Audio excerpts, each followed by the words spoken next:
Narendra Giri case में गिरफ्तार आरोपी शिष्य आनंद गिरी से पुलिस ने 12 घंटे तक किए सवाल जवाब। आरोपियों की आज कोर्ट में हुई पेशी। पुलिस की गिरफ्त में ये वही आनंद गिरी है जिसे सुसाइड नोट में महंत नरेंद्र गिरी की मौत के लिए सीधा जिम्मेदार ठहराया है। वीआईपी बाबा वाली लाइफ जीने वाले आनंद गिरी से अब पुलिस ताबड़तोड़ पूछताछ कर रही है। अलग अलग अधिकारियों ने आनंद गिरी से सवाल जवाब किए। सूत्रों के मुताबिक कथित सुसाइड नोट सामने रखकर आनंद गिरी से जवाब मांगे गए। मठ के अधिकार और संपत्ति विवाद से जुड़े सवाल भी पूछे गए। वीडियो के जरिए ब्लैकमेलिंग के आरोप पर भी आनंद गिरी से जवाब मांगा, जिसे उसने अपने खिलाफ साजिश बताया है। आनंद गिरी के अलावा पुलिस ने अद्य तिवारी को भी गिरफ्तार किया है। इसके अलावा महंत नरेंद्र गिरी के गनर अजय से भी पूछताछ दोबारा की जाएगी।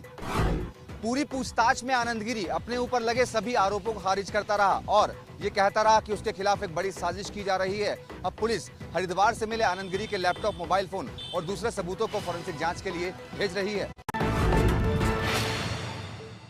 कथित सुसाइड नोट में महंत नरेंद्र गिरी ने जिस बलबीर गिरी को अपना उत्तराधिकारी बनाने की अपील की थी, उसी बलबीर गिरी ने सुसाइड नोट को लेकर 2 अलग अलग बयान दिए, जिससे सस्पेंस बढ़ गया है। बलबीर गिरी ने कल सुसाइड नोट आने के बाद कहा था कि ये गुरुजी की लिखावट है, लेकिन आज जब उनसे सुसाइड नोट को लेकर पूछा गया तो उन्होंने हैंडराइटिंग पहचानने से इनकार कर दिया। मैं इतना समझता हूँ कि जहाँ तक मैंने वो राइटिंग देखी है, जो लेख लिखा हुआ है, वो गुरुदेव के हाथ के अक्षर है। बरोबर है?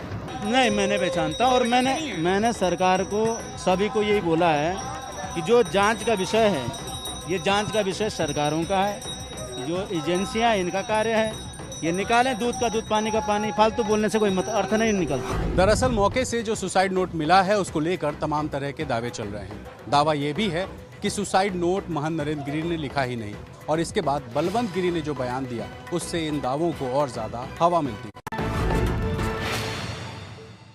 सुसाइड नोट नहीं है, साजिश नोट है। सुसाइड नोट नहीं, साजिश नोट है।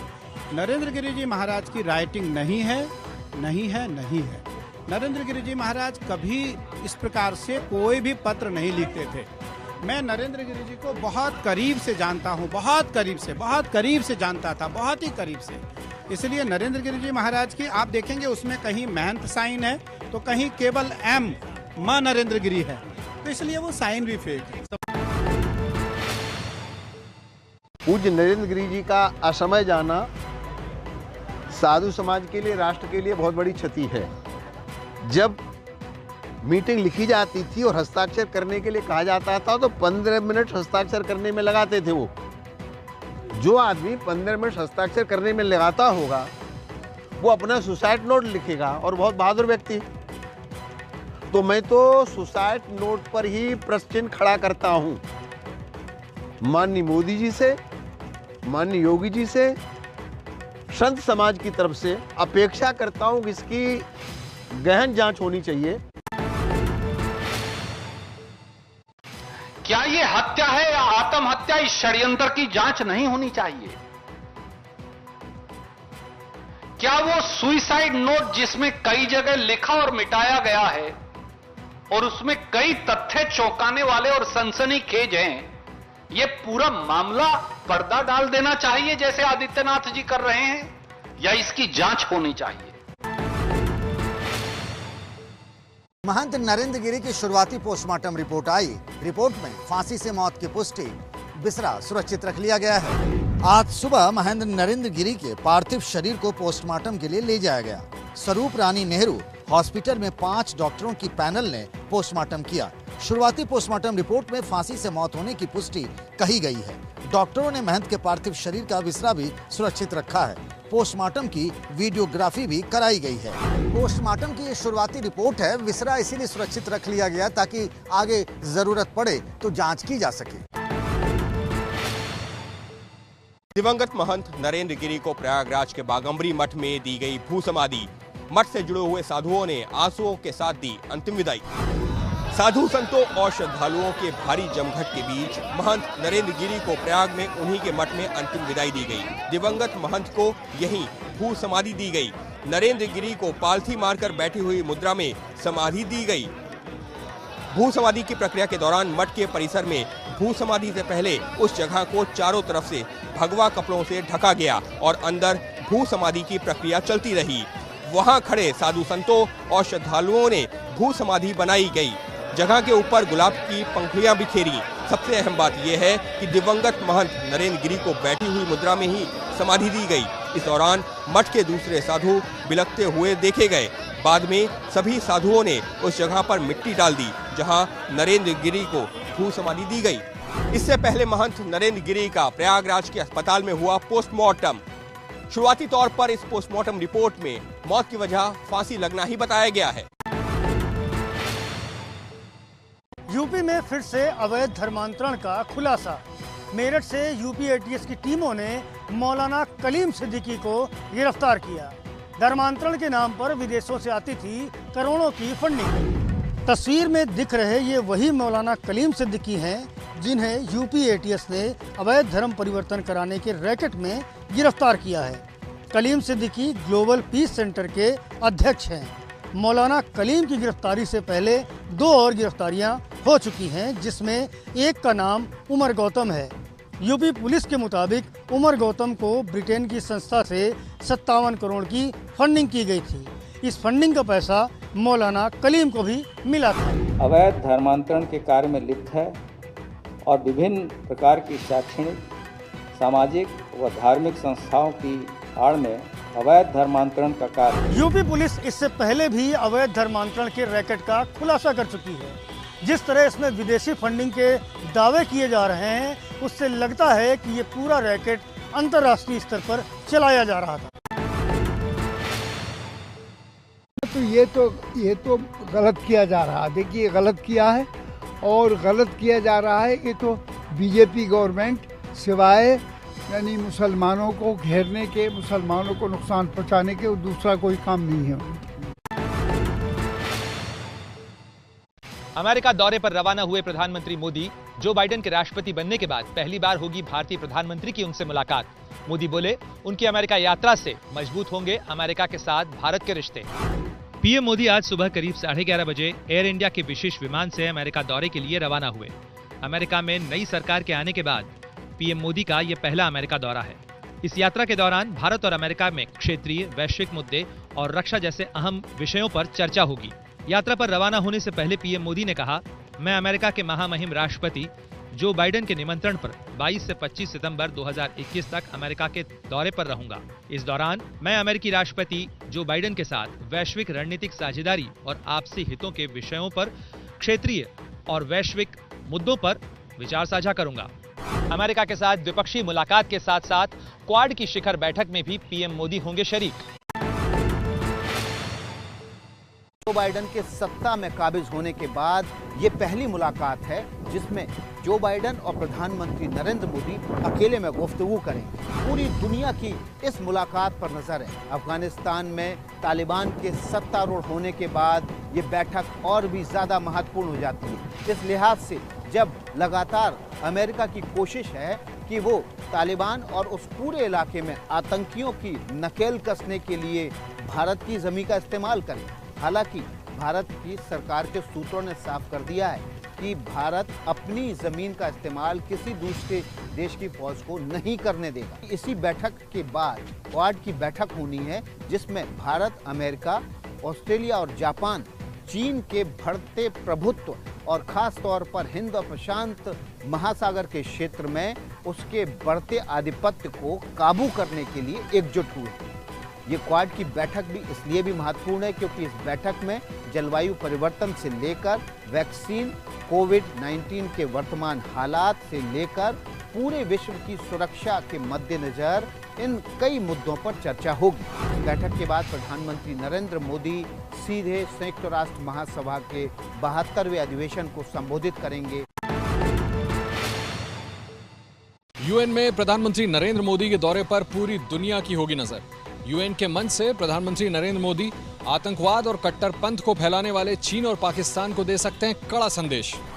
अमेरिकी दौरे पर 23 सितंबर को प्रधानमंत्री मोदी अमेरिका पहुंचेंगे। 23 सितंबर को ही ऑस्ट्रेलिया और जापान के प्रधानमंत्रियों से मुलाकात। 24 सितंबर को प्रधानमंत्री मोदी और जो बाइडेन मिलेंगे। 24 सितंबर को ही प्रधानमंत्री क्वाड की बैठक में हिस्सा लेंगे। 25 सितंबर को प्रधानमंत्री का यूएनजीए में संबोधन होगा। इसी मंच से अफगानिस्तान पर बोलते हुए प्रधानमंत्री मोदी चीन और पाकिस्तान को भी संदेश दे सकते हैं। देखिए, अफगानिस्तान का मुद्दा एक बहुत महत्वपूर्ण मुद्दा है हमारे लिए और यूनाइटेड स्टेट्स के लिए भी ये बहुत ही ज़रूरी मुद्दा है जिस पे चर्चा जरूर होगी। 26 सितंबर को प्रधानमंत्री मोदी देश वापस लौटने के लिए अमेरिका से रवाना हो जाएंगे। प्रधानमंत्री मोदी का ये अमेरिका दौरा कई लिहाज से काफी अहम है, इस वजह से पूरी दुनिया की नजर उनके इस दौरे पर है। अमेरिका दौरे पर रवाना हुए प्रधानमंत्री नरेंद्र मोदी का विमान एयर इंडिया 1 पाकिस्तान के ऊपर से भी उड़कर गुजरा। पाकिस्तानी वायु सीमा के इस्तेमाल के लिए भारत ने इजाजत ली थी। पीएम मोदी जिस विमान से आज अमेरिका के लिए रवाना हुए वो भारत का नया वीवीआईपी विमान है, जिन्हें वीवीआईपी उड़ान के लिए खरीदा गया है। इस उड़ान में एक और खास बात है, दिल्ली से वॉशिंगटन डीसी तक के सफर में प्रधानमंत्री नरेंद्र मोदी के विमान एयर इंडिया 1 ने पाकिस्तानी वायु सीमा में भी एंट्री की। इस नॉन स्टॉप हवाई यात्रा के लिए भारत की तरफ से पाकिस्तान से इजाजत मांगी गई थी, जो उसे मिल गई। हालांकि सुरक्षा कारणों से भारतीय प्रधानमंत्री के विशेष विमान ने अफगानिस्तान की वायु सीमा का इस्तेमाल न करने का फैसला किया। अफगानिस्तान में तालिबान के आते ही दुनिया भर में ड्रग्स का जाल तेजी से फैला। हिंदुस्तान में 100 करोड़ रुपए के ड्रग्स की सप्लाई की आशंका। गुजरात पोर्ट पर पकड़ा गया करोड़ों का ड्रग्स। सोशल मीडिया से लेकर न्यूज मीडिया में गुजरात पोर्ट पर पकड़ी गई ड्रग्स चर्चा में है। एबीपी न्यूज को मिली जानकारी के मुताबिक डीआरआई के सूत्रों ने बताया कि पकड़ी गई ड्रग्स 3 परतों में छुपाई गई थी और इसका नेटवर्क दिल्ली यूपी से होता हुआ अफगानिस्तान तक जुड़ा हुआ है।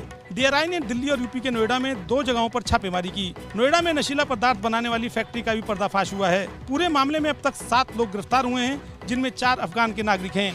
जांच एजेंसियों के मुताबिक अफगानिस्तान में तालिबान के आने के बाद से भारत में ड्रग्स की खेप ज्यादा पहुंची है और तालिबान के इस नेटवर्क में पाकिस्तान की खुफिया एजेंसी आईएसआई भी पूरी मदद कर रही है। इसके पहले एबीपी न्यूज ने दिखाया था कि कैसे तालिबान ने अफगानिस्तान पर कब्जा कर हिंदुस्तान तक ड्रग्स भेजने के नए रूट बनाए थे और इन नए रूटों में ईरान, गुजरात और मुंबई का समुद्री रूट भी शामिल था। और अब इसी समुद्री रूट से पकड़ी गई है ड्रग्स की सबसे बड़ी खेप। जम्मू के साथ भेदभाव नहीं सहेंगे, नहीं सहेंगे, नहीं सहेंगे। केंद्र सरकार और एलजी की गलत नीतियों के चलते आज जम्मू बंद है। जम्मू बंद का आह्वान प्रदेश की व्यापारियों की सबसे बड़ी संस्था चैम्बर ऑफ कॉमर्स ने किया है। आज क्या है? जम्मू बंद। आज क्या है? जम्मू बंद। इस बंद के समर्थन में सभी विपक्षी दल लामबंद हो गए हैं। कांग्रेस से लेकर पीडीपी तक और पीडीपी से लेकर पैंथर्स पार्टी तक। देखिए, ये सरकार जो है चंद सरमाएदारों को प्रमोट करने की कोशिश कर रही है, उन्हीं को फायदे पहुंचा जा रहे हैं। गरीब आदमी के पेट के ऊपर लात मारी जा रही है और उसकी सुनने के लिए कोई तैयार नहीं है। उल्टा बाहर से लोगों को यहाँ बसाया गया है, डोमिसाइल देकर, और यहाँ की नौकरियों में हिस्सेदारी उनको दे दी है, जिसकी वजह से यहाँ के नौजवान जो हैं वो सड़कों पर बैठने के लिए मजबूर हो चुके। यूपी में चुनाव प्रचार कर रहे एआईएमआईएम अध्यक्ष असदुद्दीन ओवैसी पर छिड़ा नया विवाद। ओवैसी के पोस्टर में संभल को लिखा गया गाजियों की धरती। हरे रंग के इस पोस्टर में बड़े अक्षरों में लिखा गया है, गाजियों की धरती पर गरजेंगे शेरे हिंदुस्तान असदुद्दीन ओवैसी। ओवैसी की जनसभा के लिए ये पोस्टर लगे हैं यूपी के संभल में और पोस्टर सामने आने पर विवाद भी खड़ा हो गया है। दरअसल यूपी के संभल का पौराणिक महत्व है और इसीलिए पिछले हफ्ते सीएम योगी ने संभल को हिंदुओं के धार्मिक स्थल के तौर पर विकसित किए जाने की बड़ी घोषणा की थी। लेकिन ओवैसी की पार्टी संभल को गाजियों की धरती बता रही है, जबकि इतिहास हिंदुस्तान में गाजियों के अत्याचार का गवाह रहा है। ये चूंकि एक चुनावी स्टंट है, सन 2022 में विधानसभा चुनाव आने वाला है। ये एक वर्ग विशेष को ध्रुवीकरण करके ये अपने मंसूबों में कामयाब होना चाहते हैं। हम इनके मंसूबों को कामयाब नहीं होने देंगे और ऐसी सांप्रदायिकता को हम पनपने नहीं देंगे। इससे पहले जनसभा के पोस्टरों में अयोध्या को फैजाबाद लिखे जाने पर भी ओवैसी के साथ खड़ा हुआ था बड़ा विवाद। महाराष्ट्र के गढ़चिरौली जिले में आदमखोर बाघ का आतंक। इस बाघ ने अब तक 15 लोगों की ली जान। बाघ को मारने के लिए चलाया जा रहा है बड़ा ऑपरेशन। हाथों में हथियार, किसी बंदूक से गोली निकलती है तो किसी से बेहोश करने वाली फायरिंग होती है। जंगलों के बीच यहाँ ये लोग उस बाघ को तलाश रहे हैं जिसने यहाँ के 20 गांवों में दहशत फैलाई हुई है। 15 लोगों की जान लेने वाले आदमखोर बाघ को पकड़ने के लिए वन विभाग ने ऑपरेशन तेज किया है। गांव के पास जंगल में 150 कैमरे लगाए गए हैं। 25 से ज्यादा सदस्यों की टीम इसी तरह आदमखोर बाघ की तलाश कर रही है। गढ़चिरौली के गांवों में आदमखोर बाघ खेतों में काम करने वाले लोगों को अपना निशाना बना रहा है। तेज बारिश की वजह से बाघ को पकड़ने में दिक्कत आ रही है।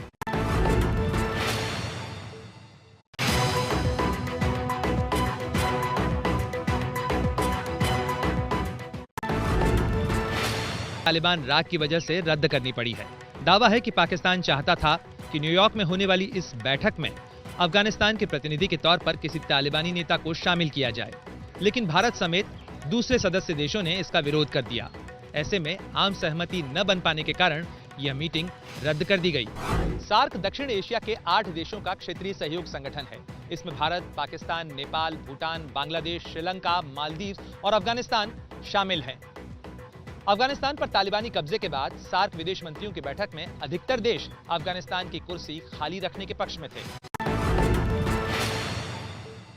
कोरोना वैक्सीन कोविशील्ड लगाने वालों के लिए बड़ी खबर, अब यूके में सफर करने के लिए मिलेगी मंजूरी। ब्रिटेन की सरकार ने अपने यहाँ यात्रा करने वालों के लिए कोरोना एडवाइजरी में बदलाव किया है। अब भारत में कोविशील्ड लगाने वाले लोग भी ब्रिटेन जा सकेंगे। नई गाइडलाइंस में एस्ट्राजेनेका की 4 वैक्सीन में अब कोविशील्ड को भी जोड़ा गया है। यह उन लोगों के लिए बड़ी खबर है जो कोविशील्ड की दोनों डोज लगाकर ब्रिटेन जाना चाहते थे। इससे पहले कल भारत सरकार के विदेश मंत्रालय ने कोविशील्ड को मंजूरी न देने के ब्रिटेन के फैसले पर आपत्ति जताई थी। गौरतलब है कि ब्रिटेन सरकार ने भारत से कोविशील्ड की 50 लाख डोजेस मंगाई थी और भारत में कोविशील्ड लगने वालों को आने के लिए मंजूरी नहीं दे रहा था, लेकिन अब यूके को नियम बदलने पड़े हैं।